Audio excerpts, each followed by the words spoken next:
dowladda hoose degmada Laascaanood ayaa maanta bilowday dhismaha garoonka kubadda gacanta ee magaalada Laascaanood kaas oo muddo 30 sano ah burbursanaa isla markaasna u baahnaa dhisme iyo dib u dayactir ballaaran duqa degmada Laascaanood oo hore u ballan qaaday dhismaha garoonkani ayaa saaka booday waxaana munaasabada dhagax dhiga joogay duqa degmada Laascaanood isku duwaha wasaaradda ciyaaraha gobolka Sool xogayaha fulinta dowladda hoose ee degmada Laascaanood ayaa goobjoog ka ah waxaana si wada jir u dhagax dhigeen dhismaha garoonkani kubadda kolayga isla dhagax dhigaasi kadib shaqada ayaa si rasmi ah looga bilaabay garoonka gudihiisa waxaana hadiladoodii kamid ah sida tan wuxuu baahday dayactir aad u badan runtii oo aad u jeedaan garoonku muddo 30 sano ah wuu iska xidhnaa wuuna dayacsanaa waxa jiray runtii isku dayo hore oo la rabay wax laga qabto laakiin halkan waxaan uga mahadnaqayaa dawladda hoose isku duuban oo ugu horeeyo duqa degmada dawladda hoose xoghayaha dawladda hoose iyo xildhibaanada dawladda hoose oo runtii ku gartay in ay garoonkan dhisaan aysan sugin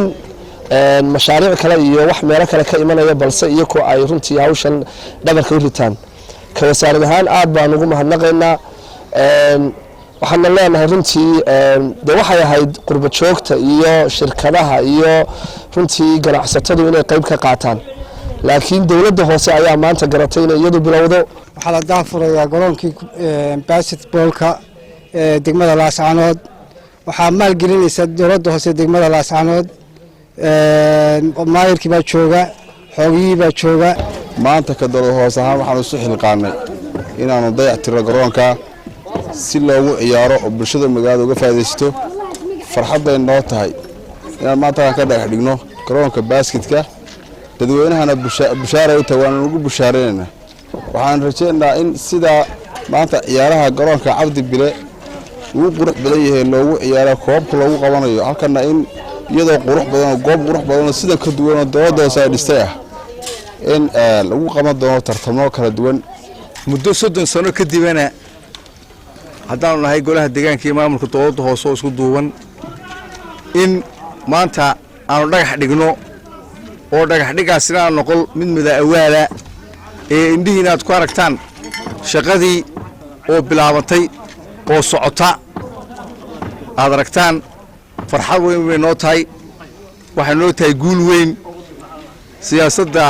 golaha deegaanka iyo dowladda hoose waxa weeye in Laascaanood ay hesho dhalinyaro muxuu ahaa ciyaaraha ku taxalluqa oo muxuu ahaa si la isaga ilaaliyo balwadaha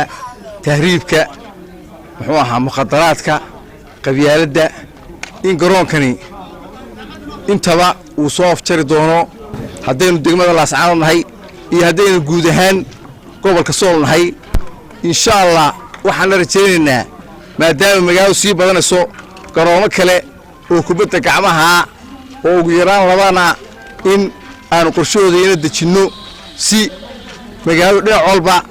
xagga ciyaaraha ay iskaga filaato waa Farxaan Maxamed Aidiid wararka RTN Laascaanood